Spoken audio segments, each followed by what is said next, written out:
Notre alimentation a une influence significative sur notre santé physique et mentale. Adopter une alimentation équilibrée au quotidien, ça veut dire quoi? Ça veut dire adopter une alimentation qui soit riche en nutriments essentiels, comme par exemple les protéines, les vitamines, mais également les minéraux, les graisses saines et les glucides complexes. Tout ça, ça va nous permettre de soutenir le bon fonctionnement de notre métabolisme, mais également d'augmenter nos défenses immunitaires et aussi de réduire le risque de développer certaines maladies chroniques, notamment comme le diabète, les maladies cardiovasculaires et même certains cancers. Quand on y pense, c'est presque miraculeux de pouvoir nous aider à rester en bonne santé grâce à notre alimentation, et également pour la santé mentale qui est tout aussi importante que la santé physique. On a plein de nutriments dans l'alimentation qui nous permettent de booster notre santé mentale, comme par exemple les aliments qui vont être riches en oméga 3, en antioxydants et en fibres. Tout ça va nous aider à réduire les symptômes d'anxiété et de dépression et également à améliorer la mémoire et la concentration. Le problème, c'est que la nutrition, c'est un sujet qui est très complexe, sur lequel il y a beaucoup d'études scientifiques,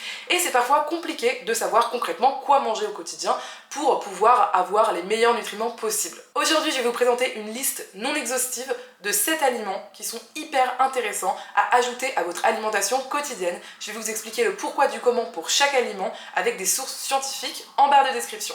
Si le sujet de la vidéo te plaît, n'hésite pas à t'abonner, à me laisser un pouce en l'air et à me dire en commentaire quel aliment toi tu consommes tous les jours pour des raisons de santé. Le premier super aliment que je vous conseille de manger le plus régulièrement possible, ce sont des pickles.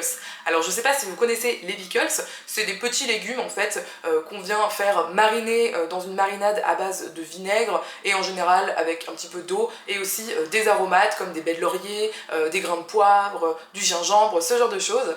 Et en fait ce qui nous intéresse dans la consommation de pickles, c'est pas forcément on va dire les légumes en eux-mêmes, mais c'est plutôt la marinade à base de vinaigre. Parce que oui, consommer à peu près 2 cuillerées à café de vinaigre par repas, ça aide à baisser le pic de glycémie que certaines personnes peuvent avoir dans leur corps après avoir mangé. En l'occurrence, la science a démontré que ce vinaigre va aider à réduire de 20% le pic de glycémie. Ce qui est hyper intéressant pour toute une catégorie de personnes, pas tout le monde, mais pour les personnes qui notamment sont en surpoids et essayent de perdre du poids, également pour aider les personnes qui luttent contre l'hypertension, mais aussi pour aider les personnes qui ont des troubles hormonaux, notamment par exemple le SOPK, ce qui est mon cas.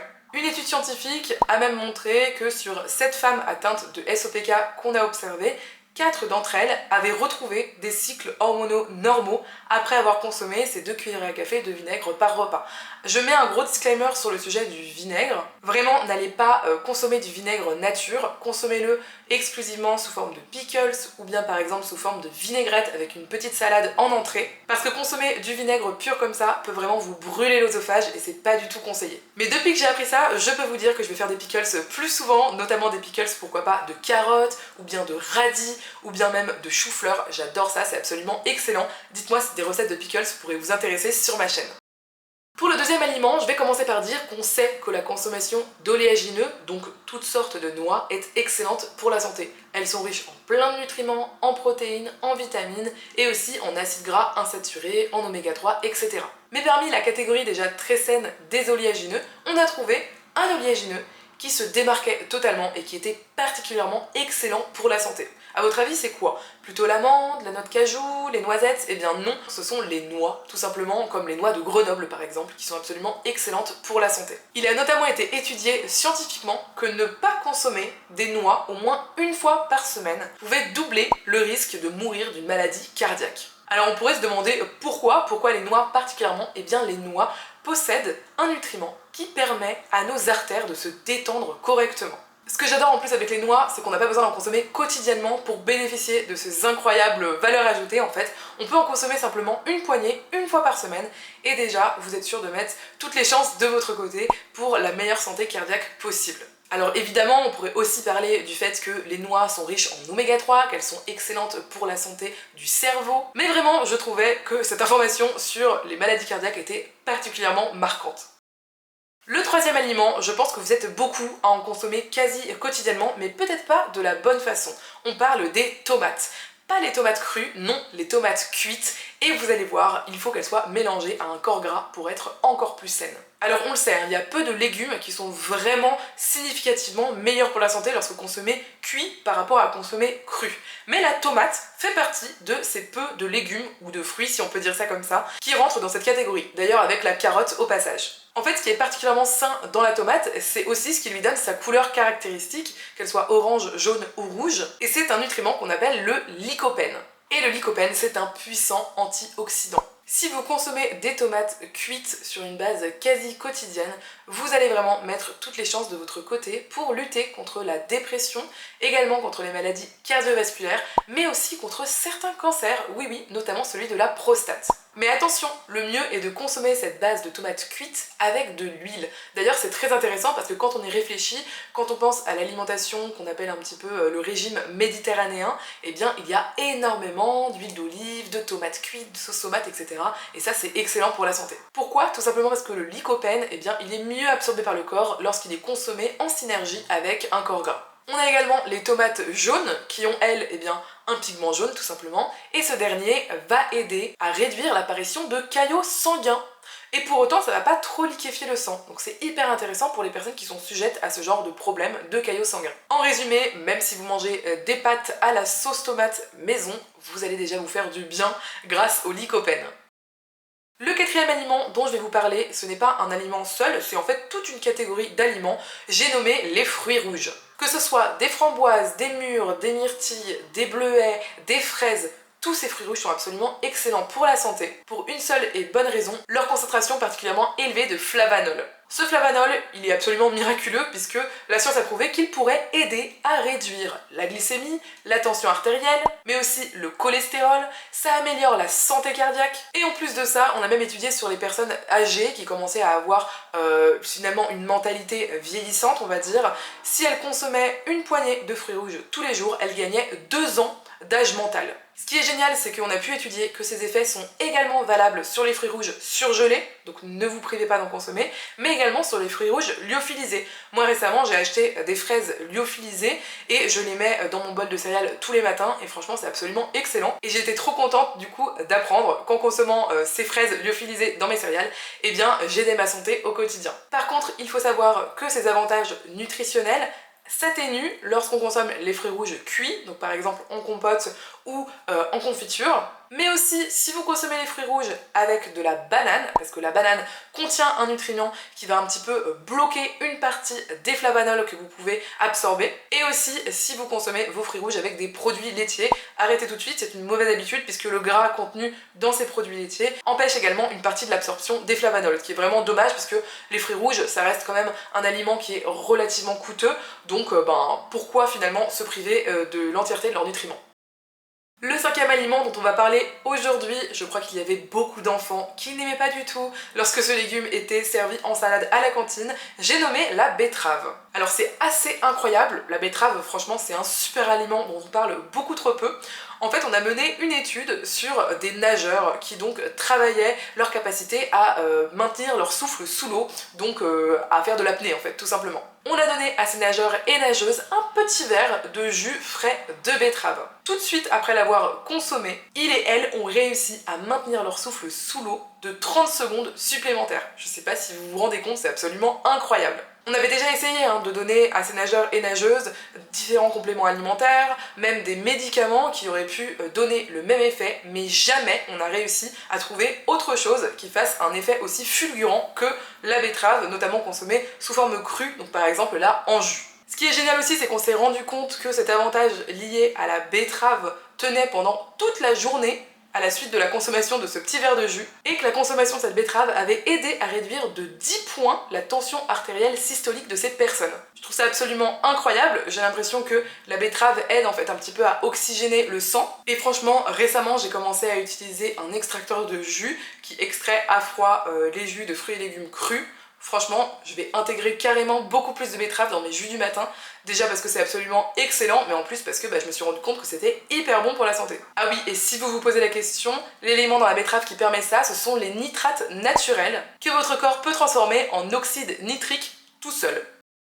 Le sixième aliment, il est connu et reconnu, c'est le curcuma.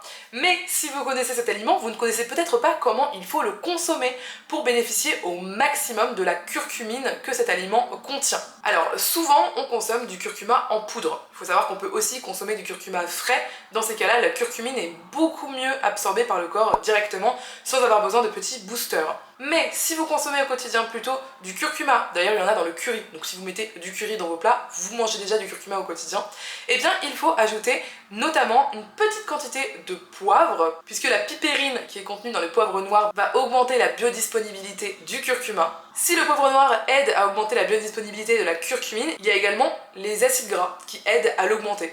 Donc si vous consommez du curcuma, vous pouvez également, en plus d'une toute petite pincée de poivre, le consommer avec par exemple un petit peu de lait de coco ou bien un petit peu d'huile végétale. La curcumine, c'est un anti-inflammatoire reconnu qui aide à réduire l'inflammation dans le corps, notamment liée spécifiquement à l'arthrose ou encore à la polyarthrite rhumatoïde. Donc si vous connaissez quelqu'un ou que vous êtes vous-même atteint de ce type de pathologie, franchement, consommer du curcuma au quotidien, c'est vraiment une excellente idée. Notamment parce que les personnes qui ont commencé à en consommer et qui sont atteintes de ce type de pathologie ont vu leur raideur matinale significativement diminuer, donc elles avaient plus de faculté à se mouvoir dès le matin. Également, lorsqu'elles marchaient, elles pouvaient marcher beaucoup mieux et beaucoup plus longtemps. Et également, lorsqu'elles avaient des membres qui gonflaient, en fait, tout simplement, les jambes lourdes, ce genre de choses, et bien le curcuma a aidé pour ce type de problème. Ce qu'il est incroyable de noter aussi, c'est qu'il n'y avait aucun effet secondaire à la consommation du curcuma et donc de la curcumine, alors que ces personnes qui étaient traitées avec des médicaments d'ordinaire avaient des effets secondaires, ce qui est quand même dommageable. C'est toujours mieux si on peut s'éviter d'avoir des effets secondaires qui sont plutôt désagréables. Le septième aliment, vous le connaissez probablement aussi, ce sont les graines de chia. Mais il y a vraiment quelque chose auquel il faut faire attention si vous consommez des graines de chia. Et moi je vois presque personne le faire, personnellement je le fais parce que je connais cette astuce. On s'est rendu compte que des personnes qui consommaient des graines de chia tous les jours, mais que ces graines de chia n'étaient pas mixées, eh bien ces personnes n'avaient aucune différence sur leurs oméga 3 lorsqu'on les a observées. En revanche, on leur a ensuite demandé de mixer le jour même leurs graines de chia et ensuite de les consommer. Et dès qu'elles étaient mixées, à ce moment-là, leur taux d'oméga 3 a augmenté drastiquement. Ça veut bien dire une chose, les graines de chia contiennent bien des oméga 3, ce qui est hyper intéressant pour la santé, mais ces oméga 3 ne sont pas biodisponibles si vous consommez les graines de chia entières. On a donc pu observer une augmentation significative dans le sang des oméga 3 à courte mais également à longue chaîne chez les personnes qui avaient consommé des graines de chia mixées et également chez les personnes en surpoids. On a observé que les fibres contenues dans les graines de chia les avaient significativement aidées à perdre du poids et également à perdre en tour de taille. C'est hyper intéressant parce qu'il y a beaucoup d'aliments qui contiennent des fibres et on le sait, hein, les fibres sont excellentes pour la santé, notamment pour maintenir un poids stable, mais je trouvais ça hyper intéressant de savoir que spécifiquement les fibres et également les nutriments des graines de chia avaient vraiment aidé ces personnes-là à perdre du poids. D'ailleurs, je sais pas si vous avez remarqué, mais moi quand je mange des graines de chia, je trouve que je suis hyper calée, donc je ne sais pas si ce sont les fibres qui sont contenues, ou les nutriments, ou les calories, mais en tous les cas, vraiment, quand je mange un pudding de graines de chia le matin, je suis bien calée. D'ailleurs, je vous ai déjà proposé sur mon Instagram une recette de petit déjeuner qui contient des graines de chia mixées, mais également des graines de chanvre décortiquées et des graines de lin. C'est un petit déjeuner qui est une bombe de nutriments, qui cale bien, qui aide aussi à ne pas avoir de fringales le matin. Donc si la recette vous intéresse, n'hésitez pas à aller voir mon compte Instagram. Dites-moi en commentaire quel est l'aliment parmi cette liste que vous voyez le plus intégré à votre consommation quotidienne pour ses bienfaits sur la santé. Dites-moi également si ce type de vidéo vous intéresse, il y a encore énormément d'aliments qui sont absolument excellents pour la santé parmi l'alimentation végétale, donc je pourrais tout à fait vous faire une version 2 de cette vidéo si elle vous a plu. Dans la vidéo de la semaine dernière, je vous donne la recette de mon seitan au gluten qui est absolument excellent, hyper riche en protéines végétales, hyper intéressant dans une alimentation dans laquelle on a réduit sa consommation de produits animaux. Mais également, je vous explique comment faire pour rempoter un basilic et qu'il devienne magnifique avec le temps, et aussi comment faire pour nettoyer des joints de salle de bain qui sont particulièrement sales. Donc si le sujet vous intéresse, n'hésitez pas à aller voir cette vidéo après avoir fini celle-ci, je vous la mets dans le petit i. Il y a aussi plein d'autres vidéos sur ma chaîne qui concernent la cuisine, mais aussi l'organisation, le petit budget, etc. Donc n'hésitez pas à aller voir. Je vous dis donc à tout de suite sur une autre vidéo de ma chaîne. Et pour les personnes qui sont arrivées jusque là, je ne sais pas si vous avez remarqué, mais je suis dans un autre environnement que celui habituel. Tout simplement parce que cette semaine, je ne suis pas chez moi, je suis chez une copine à Paris, je suis dans sa chambre. Il fait super chaud à Paris en ce moment. J'ai quitté Strasbourg avec de la pluie diluvienne, mais là vraiment, il est fait 30 degrés à Paris. Du coup, je suis en train de me tâter sur quelle activité je vais faire dans la suite de l'après-midi. Je pense que je vais aller à la piscine. J'ai vu qu'il y avait carrément des piscines sur la Seine, je trouve ça incroyable. Si vous avez des petits conseils à me donner sur des sorties à faire à Paris, bah, n'hésitez pas à me les mettre également en commentaire ou à m'envoyer un MP sur Instagram, c'est toujours un plaisir de vous lire. Allez, je vous embête pas plus longtemps, je vous fais des gros bisous. Merci encore d'être là, merci d'être resté jusqu'au bout et je vous dis à très bientôt.